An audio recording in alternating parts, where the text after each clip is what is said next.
Next is automations. Now, this particular team had a real use case for automations, especially when a task is moving from one team to the other.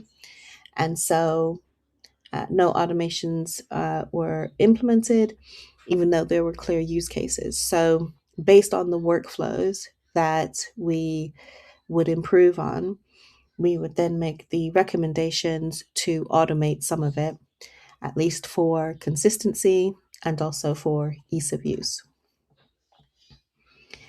Next is looking at adoption.